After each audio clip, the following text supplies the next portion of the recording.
जय मसीह की। God bless you all मेरे प्यारे भाइयों और बहनों। आज हम जानेंगे पराई स्त्री के साथ व्यभिचार और इसके नुकसान, और पराई स्त्री से कैसे बचना है वचनों से जानते हैं। पर उससे पहले मेरे प्यारे भाइयों और बहनों, इस वीडियो को शुरू से लेकर आखिर तक ज़रूर देखना, और पराई स्त्री से व्यभिचार ना करने में ये वीडियो आपके लिए बहुत ही फायदेमंद होगी। आमीन और हालेलुया जी। प्रभु यीशु मसीह के महान और पवित्र नाम में आज का वचन शुरू करने जा रहा हूँ। आमीन और हालेलुया जी। पुराना नियम लैव व्यवस्था उसका 20 अध्याय और उसका 10 वचन। यहाँ पे परमेश्वर का वचन हमें ये बता रहा है, फिर यदि कोई पराई स्त्री के साथ व्यभिचार करे तो जिसने किसी दूसरे की स्त्री के साथ व्यभिचार किया हो तो वह व्यभिचारी और वह व्यभिचारिणी दोनों निश्चय मार डाले जाए।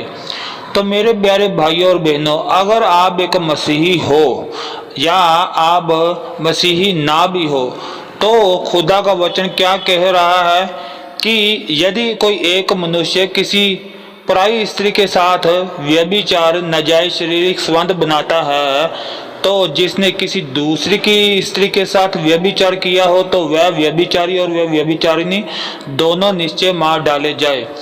तो मेरे प्यारे भाइयों और मेरी प्यारी बहनों जो मसीह में है, अगर आप मसीह में है और आप प्रे भी कर रहे हो, आप चर्च भी जा रहे हो, आप गुप्त में दान भी दे रहे हो, आप गुप्त में कंगालों को रोटी भी खिला रहे हो, रोटी भी दे रहे हो, कंगालों को पैसा भी दे रहे हो, विधवाओं और अनाथों को रुपया देकर, उनको खाना देकर, उनको राशन पानी देकर, विधवाओं और अनाथों की आप देखभाल, आप मदद भी कर रहे हो। पर इसके बावजूद बड़ी दुख की बात है, अगर आप व्यभिचार कर रहे हो तो आपका जो कुछ भी आपने अच्छे काम किए हैं वो सारे बेकार हो जाएंगे, उसका कुछ भी आपको फल नहीं मिलेगा, क्योंकि जो परमेश्वर का जन है वो कभी भी पाप करता ही नहीं। तो अगर आप मसीह में होकर नाजायज संबंध बना रहे हो, फिर नाजायज संबंध बनाने के बाद क्या कहते हो, ये तो शैतान ने करा दिया। शैतान ने कुछ नहीं कराया, ये आपकी अपनी खुद की सोच है, आपकी खुद की ये लालसा होती है, तभी आप किसी पराई मर्द के साथ या किसी पराई स्त्री के साथ आप नाजायज संबंध बनाते हो। इसमें शैतान आपका कुछ नहीं करता, सब कुछ जो भी करते हो आप अपनी मर्जी से करते हो।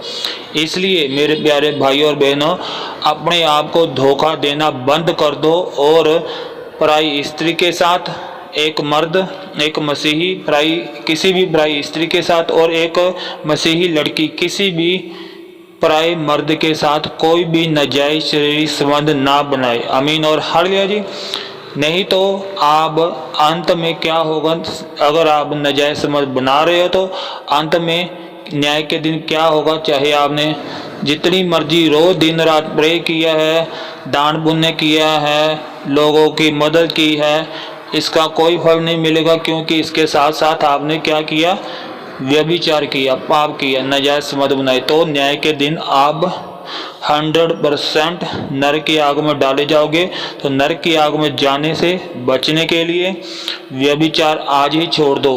और मैं आपको आखिर में बताऊंगा कि व्यभिचार से, पराई स्त्री से कैसे बचना है, ये पराई स्त्री के साथ व्यभिचार से कैसे बचना है, ये भी मैं आपको बताऊंगा। ठीक है मेरे प्यारे भाई और बहनों, आज के बाद कभी भी नाजायज शारीरिक संबंध बिल्कुल नहीं बनाने। आमीन और हालेलुया जी। अभी मेरे प्यारे भाई और बहनों, हम एक और वचन पढ़ेंगे और जानेंगे पराई स्त्री के साथ व्यभिचार और इसके नुकसान, और पराई स्त्री से कैसे बचना है।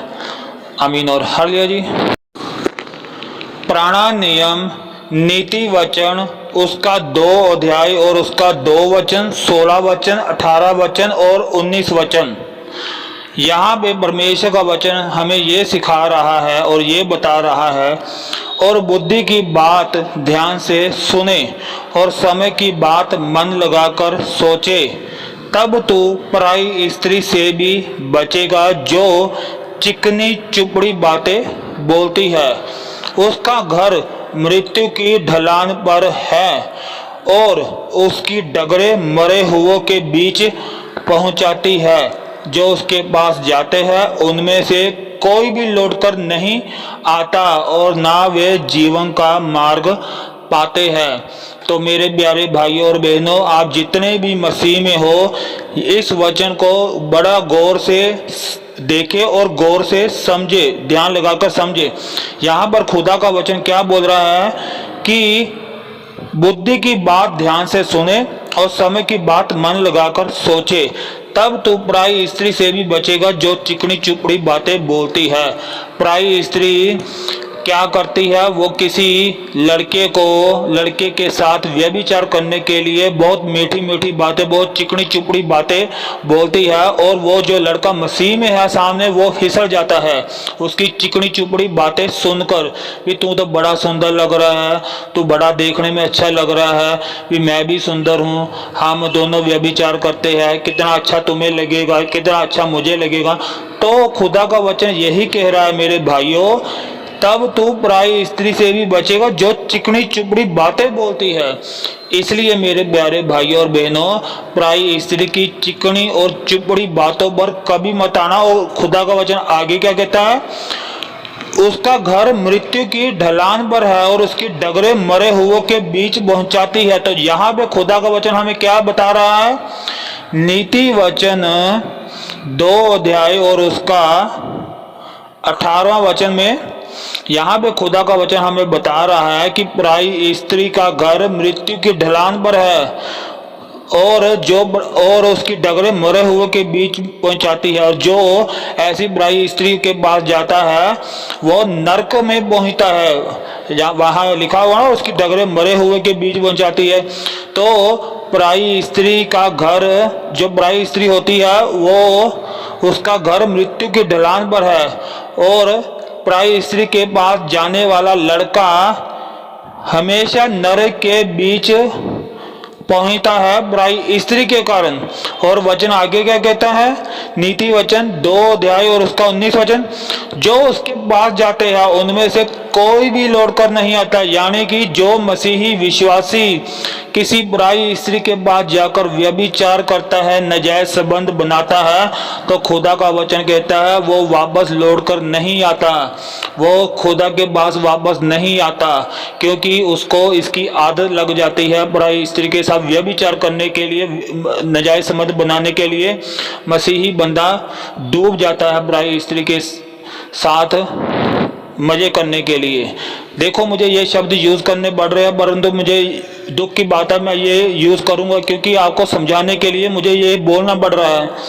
इसलिए मेरे प्यारे भाइयों और बहनों, अगर आप 1, 2 बार 3 बार आपने पराई स्त्री के साथ व्यभिचार कर भी लिया, अगर आपको दुख है तो वापस आ जाओ। अगर आपको पराई स्त्री के साथ नाजायज संबंध बनाने में अगर आपको लत लगी ना, फिर आप कभी वापस नहीं आओगे। शुरू में अगर आपने गलती से या अपनी वासना के द्वारा आपने अगर व्यभिचार कर भी लिया है, तो याद रखना, वापस आ जाओ, आप उजाड़ू पुत्र की तरफ वापस आ जाओ। खुदा आपको बुला रहा है। परंतु अगर आपको पराई स्त्री के साथ सोने में, उनके साथ व्यभिचार करने में, नाजायज संबंध बनाने में अगर आपको ये लत लगी, तो खुदा का वचन साफ कह रहा है, जो उसके बाद जाते हैं उनमें से कोई भी लौट कर नहीं आता और ना वे जीवन का मार्ग पाते हैं। अगर आपको, मेरे प्यारे भाइयों, अगर आपको पराई स्त्री के साथ व्यभिचार करने में आपको अगर लत लगी, तो याद रखना, आप खुदा के पास कभी नहीं आओगे और ना ही आपको कभी जीवन मिलेगा। खुदा का वचन हमें यही बता रहा है, आपको हमेशा के लिए नरक में जाना पड़ेगा। ठीक है मेरे प्यारे भाइयों और बहनों, पराई स्त्रियों से बचना, खुदा के बुद्धि की बात ध्यान से सुने और समय की बात पर मन लगाकर सोचे। ठीक है मेरे प्यारे भाई और बहनों, आमीन और हालेलुया जी। अभी हम एक और वचन पढ़ेंगे और जानेंगे पराई स्त्री के साथ व्यभिचार और इसके नुकसान और पराई स्त्री से कैसे बचना है, वचनों से जानते हैं। आमीन और हालेलुया जी।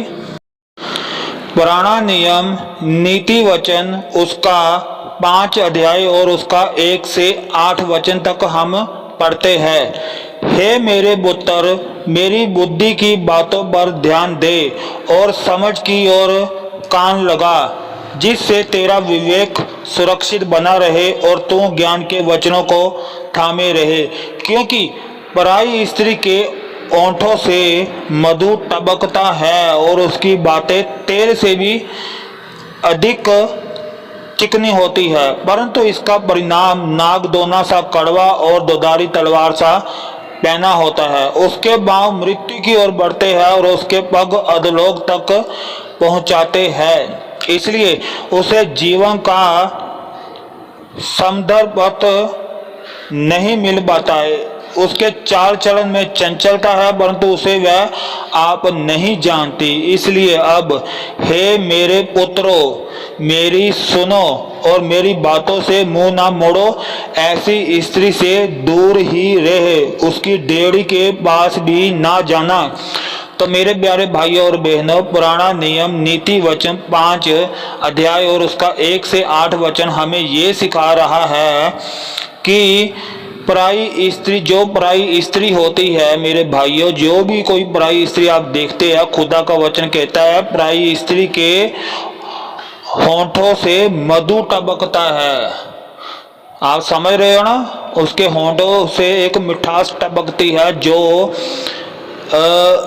मनुष्य को व्यभिचार के लिए उकसाती है। तो इसलिए खुदा का वचन क्या कहता है, नीति वचन 5 अध्याय और उसका 3 वचन, परंतु क्योंकि पराई स्त्री के ओंठों से मधु टपकता है और उसकी बातें तेल से भी अधिक चिकनी होती है। तो मेरे प्यारे भाइयों, यहाँ पे साफ बताया गया है जो पराई स्त्री होती है उसके होंठों से मधु टपकता है और उसकी बातें तेल से भी अधिक चिकनी होती है। तो भाइयों, आपने उसके होंठों से जो मधु टपकता है, जो उसके होंठ देखने में आपको आकर्षित करते हैं, आपको उसके साथ व्यभिचार करने के लिए उसके होंठ आपको आकर्षित करते हैं, तो खुदा का वचन कहता है ऐसी स्त्री से दूर रहना, क्योंकि ऐसी स्त्री आपको ऐसी बातें बोलेगी कि आप फिसल जाओगे, क्योंकि उनकी जो बातें हैं वो तेल से भी अधिक चिकनी है, पराई स्त्री की जो बातें होती है। ठीक है मेरे प्यारे भाई और बहनों, अभी आगे वचन क्या कहता है, नीति वचन 5 अध्याय उसका 5 वचन, और उसके पांव मृत्यु की ओर बढ़ते हैं और उसके पग अधोलोक तक पहुंचाते हैं। तो खुदा का वचन क्या कहता है कि जो पराई स्त्री होती है उसके पांव मृत्यु की ओर बढ़ते हैं और अधोलोक तक वो पहुंचाती है। तो पराई स्त्री के साथ व्यभिचार करने वाला खुद भी मृत्यु की ओर बढ़ता है और खुद भी नरक की ओर बढ़ता है। वो पराई स्त्री खुद तो व्यभिचार करके मृत्यु की ओर बढ़ रही है और नरक की ओर बढ़ रही है, परंतु वो अपने साथ क्या कर रही है, भी लड़कों को फंसाकर, लड़कों से व्यभिचार कराकर पराई स्त्री मसीही लोगों को और अविश्वासी लोगों को भी मृत्यु की ओर बढ़ाती है और मसीही लोगों को नरक तक पहुंचाती है। इसलिए मेरे मसीही भाइयों, अपने आप को धोखा मत दो, पराई स्त्रियों से बिल्कुल दूर रहो, उनके साथ बिल्कुल भी व्यभिचार ना करो। और आखिर में मैं आपको बताऊंगा कि पराई स्त्री से कैसे बचना है। अभी वचन आगे यही क्या कहता है, ऐसी स्त्री से दूर ही रहे और उसकी डेड़ी के पास भी ना जाना। तो मेरे अगर ये वचन है नीति वचन 5 अध्याय उसका 8 वचन, ऐसी स्त्री से दूर ही रहे। ऐसी स्त्री कैसी, पराई स्त्री, ऐसी स्त्री से दूर ही रहे और उसकी डेड़ी के पास भी ना जाना। अभी अगर मेरे भाइयों, मसीह भाइयों, अगर आपको कोई लड़की ऐसी आपको पता है अभी वो ये नाजायज संबंध बनाती है या वो चाल चलन में गलत है, वो व्यभिचार बहु करती है, तो खुदा का वचन हमें साफ बता रहा है कि ऐसी पराई स्त्रियों से दूर रहो। और अगर उनका आपको घर भी पता है ये व्यभिचार करने वाली स्त्री है, तो खुदा का वचन कहता है ऐसी स्त्री के और उसकी डेढ़ी के पास भी ना जाना। तो ऐसी स्त्री का जो घर होता है उसकी डेढ़ी के पास से भी ना निकलो, अपना रास्ता मोड़ लो। खुदा का वचन आपको यही बता रहा है कि पराई स्त्री जो व्यभिचार करती है, जो गंदे काम करती है, जो नजायज संबंध बनाती है, ऐसी पराई स्त्री से दूर रहना है। और ऐसी पराई स्त्री के घर की डेढ़ी के पास से भी ना गुजरना, बल्कि रास्ता ही बदल लो, अपना दूसरी गली से चले जाओ। व्यभिचार करने वाली स्त्री के घर की डेढ़ी के पास से भी ना निकलो। समझ गए मेरे प्यारे भाई और बहनों? आमीन और हालेलुया जी। अभी मेरे प्यारे भाई और बहनों, हम एक और वचन पढ़ते हैं और जानेंगे पराई स्त्री के साथ व्यभिचार और इसके नुकसान और पराई स्त्री से कैसे बचना है। आमीन और हालेलुया जी। पुराना नियम नीति वचन 6 अध्याय उसका 23 से 29 वचन हम पढ़ने लगे हैं। आज्ञा तो दीपक है और शिक्षा ज्योति और सिखाने वाले की डांट जीवन का मार्ग है, ताकि तुझको बुरी स्त्री से बचाए और पराई स्त्री की चिकनी चुपड़ी बातों से बचाए। उसकी सुंदरता देखकर अपने मन में उसकी अभिलाषा ना कर, वह तुझे अपने कटाक्ष से फंसाने ना पाए, क्योंकि वेश्यागमन के कारण मनुष्य टुकड़ों का भिखारी हो जाता है, परंतु व्यभिचारिणी अनमोल जीवन का अहेर कर लेती है। क्या हो सकता है कि कोई अपनी छाती पर आग रखे और उसके कपड़े ना जले? क्या हो सकता है कोई अंगारों पर चले और उसके पांव ना झुलसे? जो पराई स्त्री के पास जाता है उसकी दशा ऐसी है, वरन जो कोई उसको छुएगा वह दंड से ना बचेगा। आमीन और हालेलुया जी। मेरे प्यारे भाइयों और बहनों, अभी हम इन वचनों को समझते हैं। नीति वचन 6 अध्याय उसका 23 वचन। आज्ञा तो दीपक है और शिक्षा ज्योति और सिखाने वाले की डांट जीवन का मार्ग है। तो मेरे प्यारे भाइयों और बहनों, परमेश्वर की आज्ञा आपके लिए एक दीपक का काम करती है। परमेश्वर की जो भी शिक्षा है वो हमारे लिए ज्योति के समान है, और सिखाने वाले की डांट जीवन का मार्ग है। आपको चाहे पास्टर सिखा रहा है, चाहे खुदा का वचन खुद आपको सिखा रहा है, चाहे आपको कोई विश्वासी सिखा रहा है, तो खुदा का वचन कहता है सिखाने वाले की डांट जीवन का मार्ग है।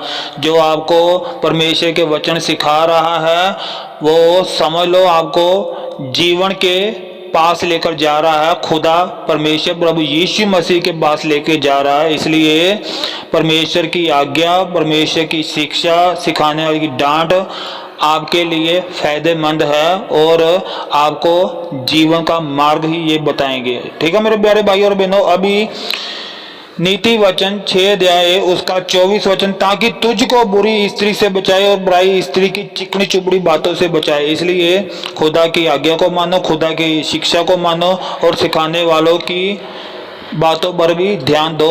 ऐसा करने से आप बुरी स्त्री से भी बचोगे, पराई स्त्री की चिकनी चुपड़ी बातों से भी बचोगे। अभी नीति वचन 6 अध्याय उसका 25 वचन क्या कहता है? और उसकी सुंदरता देखकर अपने मन में उसकी अभिलाषा ना कर। अगर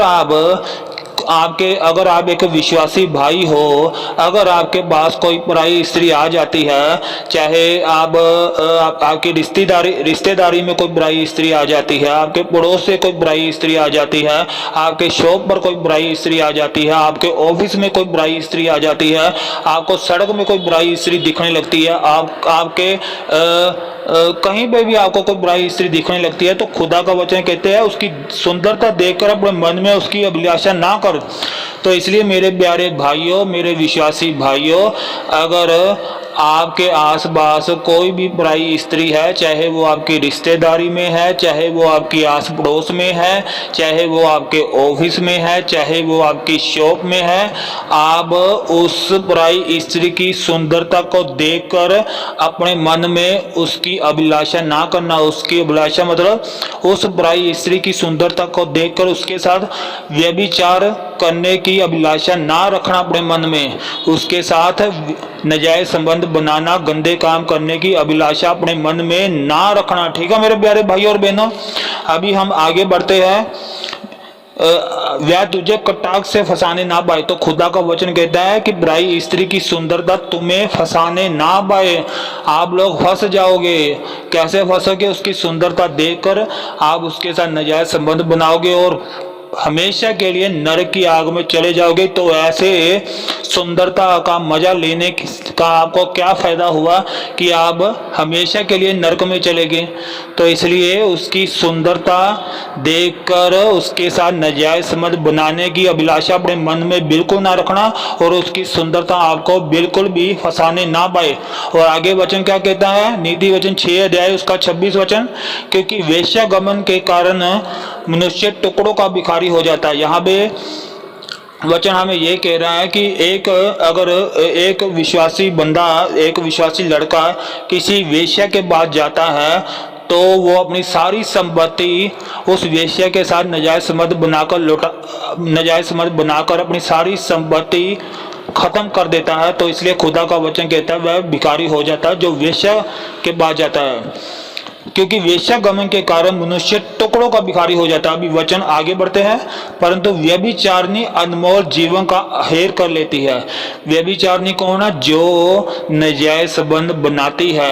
अगर आप एक विश्वासी भाई हो और जो सामने कोई भी बुराई स्त्री अगर आपके साथ व्यभिचार करती है, आपको व्यभिचार में लेकर आती है या आपके साथ व्यभिचार करती है, तो खुदा का वचन कहता है परंतु व्यभिचारिणी अनमोल जीवन का हेर कर लेती है। तो बुराई स्त्री जो व्यभिचार करती है, या कोई मसीही भाई किसी बुराई स्त्री के साथ व्यभिचार करता है, तो ऐसा जो मनुष्य है वह अनमोल जीवन अपना बर्बाद कर देता है। उसको अनमोल जीवन नहीं मिलेगा, क्योंकि वो व्यभिचारिणी ने आपका अनमोल जीवन छीन लिया। अभी अनमोल जीवन क्या है? अनंत जीवन। अनंत जीवन क्या है? प्रभु यीशु मसीह जी के पास सदा के लिए रहना।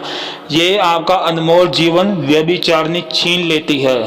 प्रभु यीशु मसीह जी के साथ सदा के लिए रहने के लिए व्यभिचारिणी आपको दूर कर देती है। तो इसलिए खुदा का वचन कहते हैं व्यभिचारिणी अनमोल जीवन का हेर कर लेती है। इसलिए मेरे भाइयों, नाजायज संबंधों से दूर रहो। आप नाजायज संबंध व्यभिचार करोगे किसी बुराई स्त्री के साथ तो आपको अनंत जीवन नहीं मिलेगा। आपको प्रभु यीशु मसीह जी के पास रहने को सदा के लिए नहीं मिलेगा। ठीक है मेरे प्यारे भाई और बहनों, अभी आगे वचन स्थायी वचन क्या कहता है? नीति वचन 6 अध्याय का उसका स्थायी वचन, क्या हो सकता है कोई अपनी छाती पर आग रख ले और उसके कपड़े ना जले। 28 वचन, क्या हो सकता है कि कोई अंगारे पर चले और उसके पाँव ना झुलसे। जो बुराई स्त्री के पास जाता है उसकी दशा ऐसी ही है।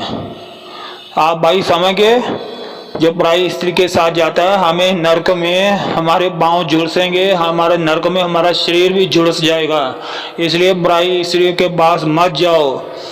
बुराई स्त्री के साथ व्यभिचार ना करो। उसकी सुंदरता को देखकर उसके साथ गंदे काम करने के लिए अपने मन में अभिलाषा मत करो। आगे वचन क्या कहता है? 29 वचन, नीति वचन 6 अध्याय का उसका 29 वचन, जो बुराई स्त्री के पास जाता है उसकी दशा ऐसी है, वरन जो कोई उसको छुएगा वह दंड से ना बचेगा। भी अब अगर आप विश्वासी होकर बुराई स्त्री के साथ नाजायज संबंध बना रहे हो, उसको इधर से उधर से गंदे काम के लिए उसको पकड़ते हो, ठीक है मेरे प्यारे भाई और बहनों, तो खुदा का वचन क्या कहता है कि जो कोई बुराई स्त्री को छुएगा वह दंड से ना बचेगा। तो आपको हमेशा के लिए नरक की आग में जाना पड़ेगा। अभी मेरे प्यारे भाई और बहनों, आज 13 अप्रैल है, गर्मी का मौसम है। अगर आप उपवास रखने वाले भाई हो तो आप समझ सकते हो। अगर आप 24 घंटे उपवास रखते हो बिना खाए पिए का, आप उस 24 घंटे में कुछ भी खाते नहीं, कुछ भी पीते नहीं, तो आपको इसका एक्सपीरियंस जरूर होगा कि आपको कितनी प्यास लगती है।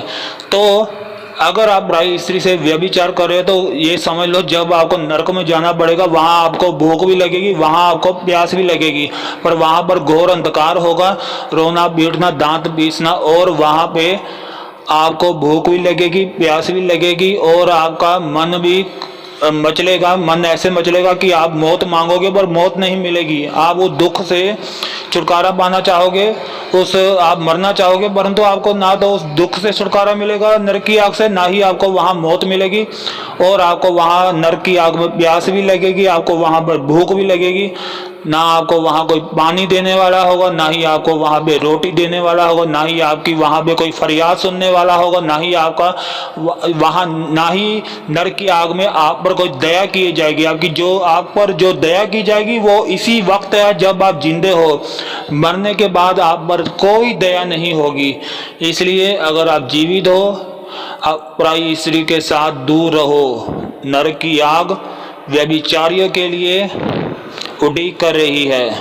अपने आप को नरक की आग में जाने से बचाओ, पराई स्त्रियों से दूर रहो, उसकी सुंदरता से, उसकी चंचलता से, उसके जो होंठों से मधु टपकता उससे बिल्कुल दूर रहो और अनंत जीवन पाओ। अपने खुदा परमेश्वर प्रभु यीशु मसीह के पास रहो पवित्र बन के। ठीक है मेरे प्यारे भाई और बहनों, अभी मैं एक और वचन पढ़ूंगा और मैं आपको ये भी बताऊंगा कि पराई स्त्री से कैसे बचना है। अभी आपने जान लिया है कि पराई स्त्री के साथ व्यभिचार और इसके नुकसान। ठीक है मेरे प्यारे भाई और बहनों, अभी हम एक और वचन पढ़ते हैं। पुराना नियम नीति वचन 23 अध्याय और उसका 27 और 28 वचन, वेश्या गहरा गड्ढा ठहराती है और पराई स्त्री सकेत कुएं के समान है। वह डाकू की नाई घात लगाती है और बहुत से मनुष्यों को विश्वासघाती कर देती है। तो मेरे प्यारे भाइयों और बहनों, अभी आपने ये वचन से जाना नीति वचन 23 अध्याय उसका 27 और 28 वचन से कि जो वेश्या होती है वो गहरा गड्ढा ठहराती है और पराई स्त्री सकेत कुएं के समान है। वह डाकू की नाई घात लगाती है, बहुत से मनुष्य को विश्वासघाती कर देती है। अभी मेरे प्यारे भाइयों और बहनों, बहुत से मनुष्य को विश्वासघाती कर देती है। किसके साथ मनुष्य को विश्वासघाती कर देती है ये पराई स्त्री और वेश्या? मैं आपको बताता हूँ। जैसे आप एक विश्वासी भाई हो, आप क्या करते हो? आप कहते हो प्रभु यीशु मसीह जी, आप मेरे बापों के लिए मरे, जमीन पर दफनाए गए, तीसरे दिन मुर्दों में से जिंदा हो गए। मैं प्रभु यीशु मसीह जी आज के बाद कभी भी व्यभिचार नहीं करूंगा, कभी चोरी नहीं करूंगा, कभी डकैती नहीं करूंगा, हर बुरे काम मैं छोड़ रहा हूं और मैं आपको विश्वास दिलाता हूं खुदा परमेश्वर, मेरे प्यारे परमेश्वर प्रभु यीशु मसीह जी, कि मैं आज के बाद आपके वचनों पर चलूंगा। तो खुदा का वचन क्या कहता है? वेश्या गहरा गड्ढा ठहराती है, पराई स्त्री सकेत कुएं के समान है, वह डाकू की नाई घात लगाती है और बहुत से मनुष्य को विश्वासघाती कर देती है। तो जब एक ऐसा ही विश्वासी बंदा जो खुदा के वचनों में रहता है, रोज प्रार्थना करता है और भलाई के काम भी करता है, खुदा के भय में रहकर अपना जीवन व्यतीत करता है और भूखों को रोटी भी देता है, नंगों को कपड़े भी देता है, विधवाओं और अनाथों को भोजन देके, उनको पैसा देकर, उनको राशन पानी देकर, उनको कपड़े देकर उनकी मदद भी करता है। परंतु वो क्या हो जाता है खुदा के साथ? ऐसा विश्वासी कब, ऐसा विश्वासी लड़का खुदा के साथ कैसे विश्वासघात करता है? जब वो पराई स्त्री के साथ जाकर व्यभिचार करता है। तो खुदा का वचन कह रहा है कि पराई स्त्री और वेश्या डाकू की नाई घात लगाती है और बहुत से मनुष्यों को विश्वासघाती कर देती है। अभी पराई स्त्री वेश्या किसके मनुष्य को कैसे विश्वासघाती कर देती है?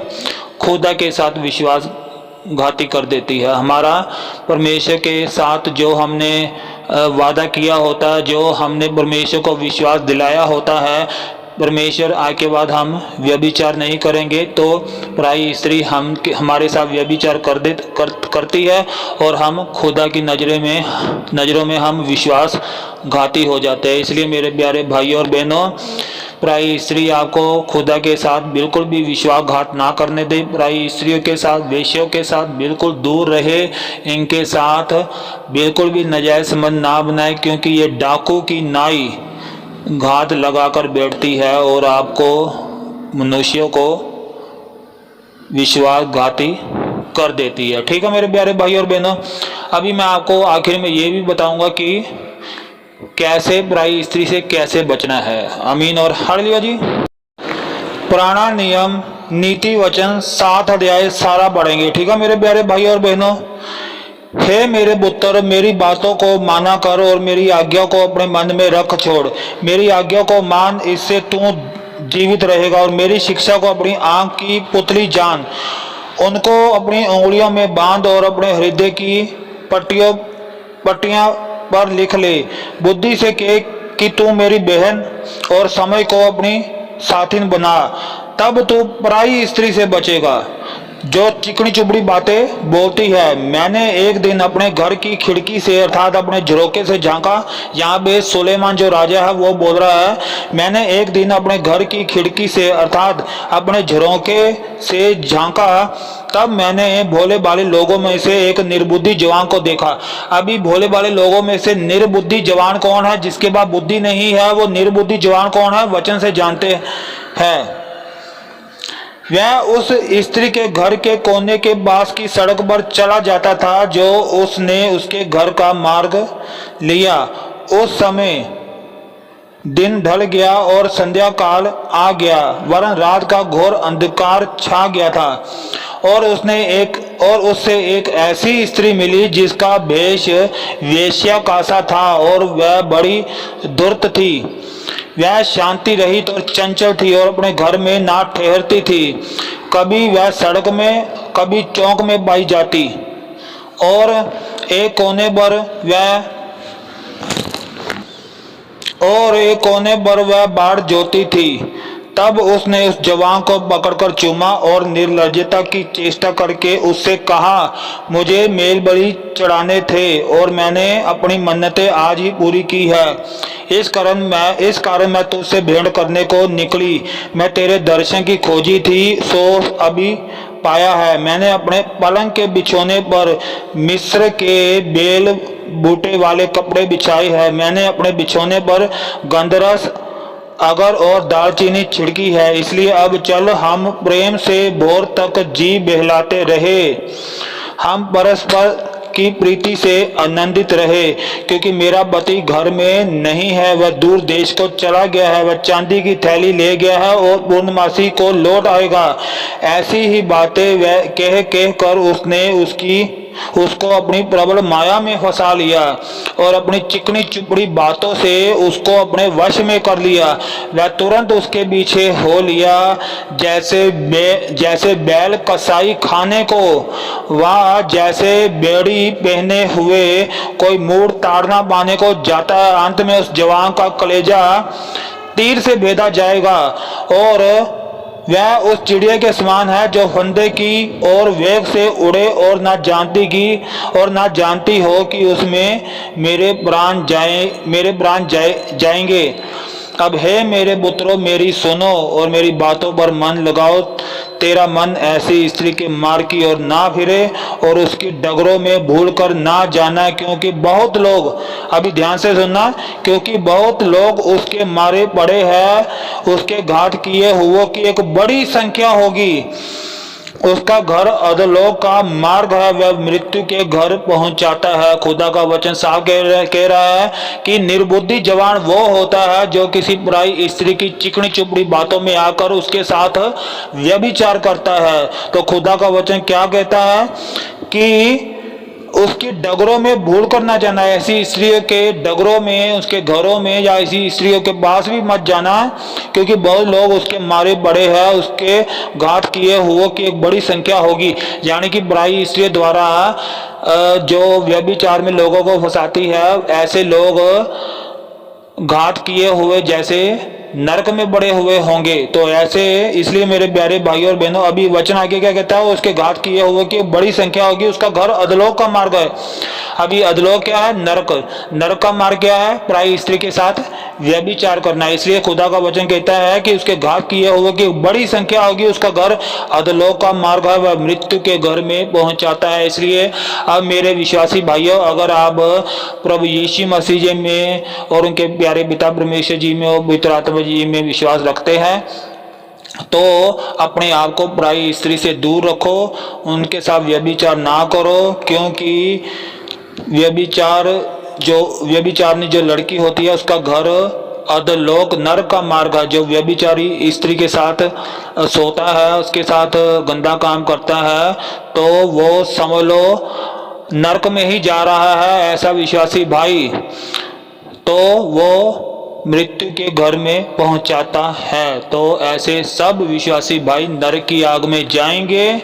नरक की आग में दिन रात रोना पीटना, दांत पीसना होगा। कोई आपको रोटी भी नहीं देगा, कोई आपको पानी भी नहीं देगा। तो ऐसे पराई स्त्री के साथ मजे करने में आपको क्या फायदा हुआ? उतने तो आपने मजे नहीं लिए होंगे जितने हजारों वर्ष आपको नरक की आग में रहना पड़ेगा। दिन रात रोना पीटना, दांत पीसना, आपको भूख भी लगेगी, प्यास भी लगेगी, ना कोई खाना देगा, ना ही आपको कोई पानी देगा। तो ऐसे मजे लेने का क्या फायदा मेरे भाइयों? ऐसी सुंदरता का आनंद लेने में आपको क्या फायदा? ऐसे व्यभिचार करने का आपको मेरे विश्वासी भाइयों क्या फायदा हुआ बताओ?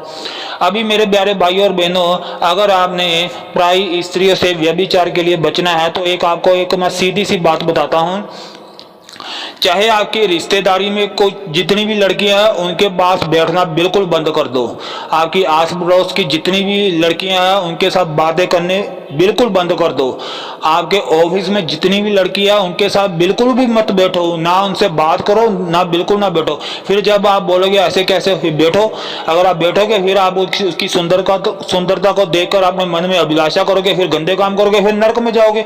इसलिए मैं ये कह रहा हूँ, चाहे आपके रिश्तेदारियों में कोई लड़की आपके घर में आती है, उसको जय मसीह की बोलो, बस उसके साथ बैठो मत। चाहे आपके आस पड़ोस में कोई लड़की है, उसको जय मसीह की दीदी बोलो और इससे ज़्यादा उससे बात ही मत करो।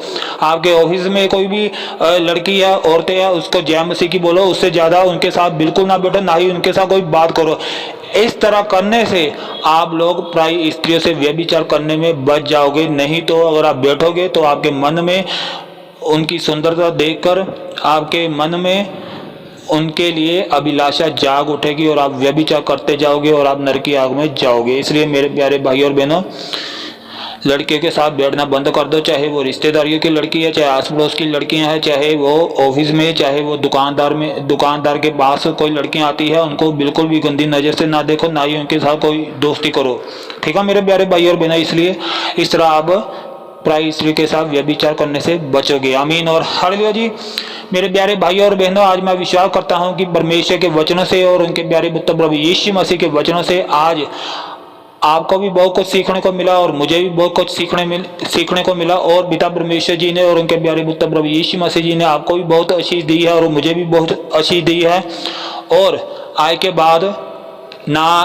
बाद मैं विश्वास करता हूं कि आज के बाद कोई भी विश्वासी भाई बहन किसी भी पराई मर्द या पराई स्त्री के साथ व्यभिचार नहीं करेंगे और अपना जीवन पवित्रताई में गुजारेंगे। आमीन और हालेलुया जी। जय मसीह की। God bless you all. आमीन और हालेलुया जी।